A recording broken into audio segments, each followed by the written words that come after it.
Hi there, welcome to Appy Chips YouTube channel. I am Ambajan and today we will learn how to install this app on Mac using Homebrew, which is also popularly known as simply Brew. But before we get started, let me answer some frequently asked questions first.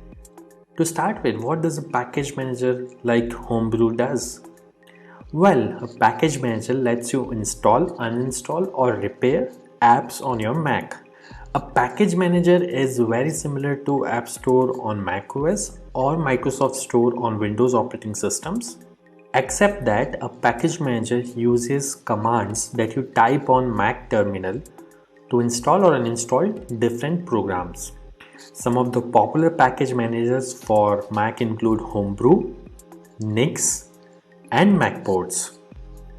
And if you are coming from a Linux background, you will feel at home with Homebrew, especially if you have used package managers like apt, pacman, yum, etc.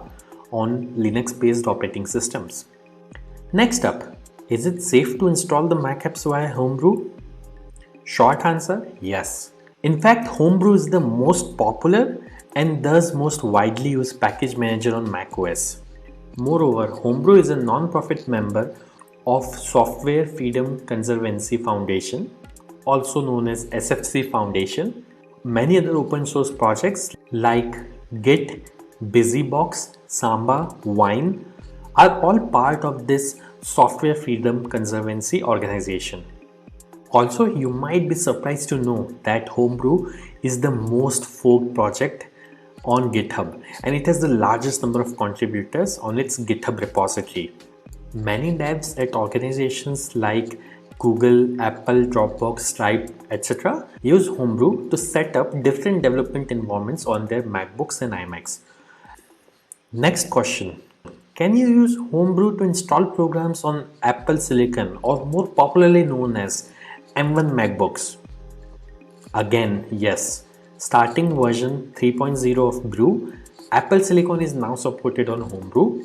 In fact, Homebrew also supports programs that are at the moment only supported via Rosetta 2 on Apple Silicon.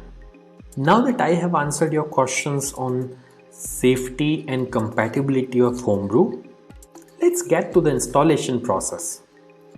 Before we can install anything using Brew, we need to install the package manager itself, that is Homebrew, on your Mac. So let's see now how can we install Brew on Mac. Let me open my Mac here. First, you need to press Command and space on your keyboard. This will open Spotlight Search on your Mac. And then you have to type terminal.app. You will see this terminal app. Simply double click on it to open terminal. Let me maximize this terminal window.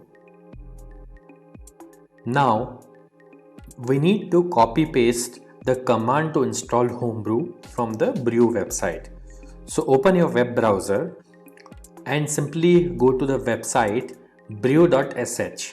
Once you are on the website, you will see this section called Install Homebrew, which has a command that you can simply copy by clicking on this button over here.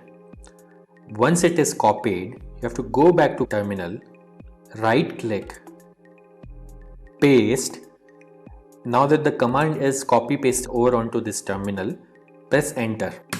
This will start Brew installation. Now it is prompting me to enter my user's password on Mac.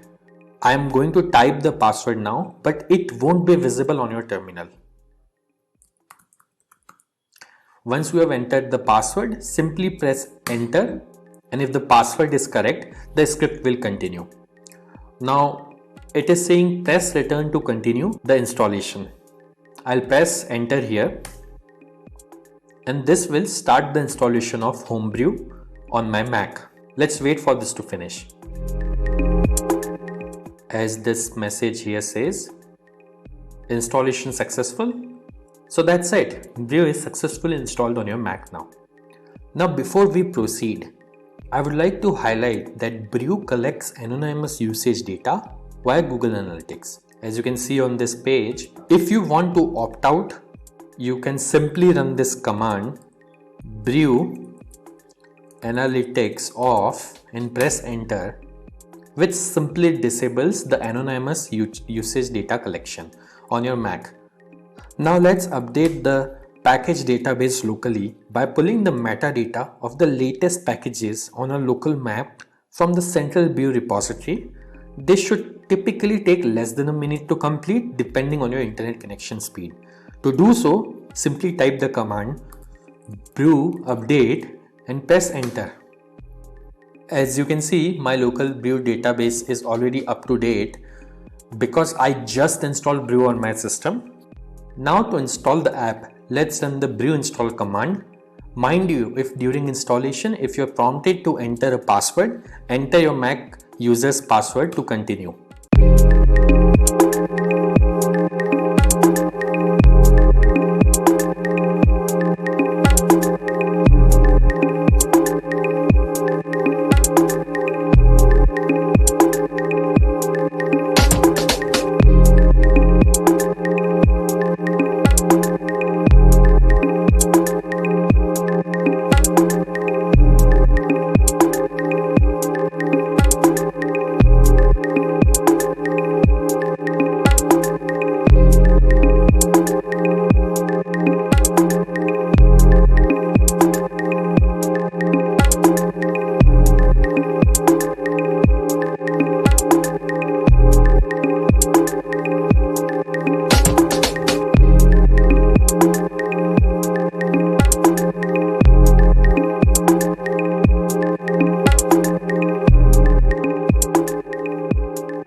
That's it. The installation was successful.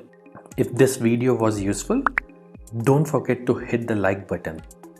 And if you faced any problems during the installation in this video, please leave a comment below and somebody from AppyChip team will reply back to you. If in future any app installed using brew stops working, then you can simply reinstall it using the command brew space reinstall space the name of the program. For example, I'll try to reinstall this program called Hello, which is already installed on my system. As you can see, it is downloading the program and it says reinstalling Hello, and now Hello is successfully installed. And if you want to uninstall any app installed using brew, simply run brew space uninstall space the name of the program. In this case, I will try to uninstall the program Hello, which is already installed on my system. As you can see, within a few seconds, it says the program is successfully uninstalled. Also, over time, brew might end up consuming disk space on your Mac as it keeps installers of the programs that you had installed on your hard disk in a cache directory. So you can use the brew space cleanup command once every 6 to 12 months to free up some space on your Mac. This command removes app installers and older versions of the packages only. It would not uninstall any of the apps that you have installed. As you can see, brew cleanup was successfully run on my system. So do subscribe to our channel, as we have tutorials for installation of over 9,000 programs on Mac, which will come handy. If you need to install other apps on Mac in future, chances are that we have got it covered already.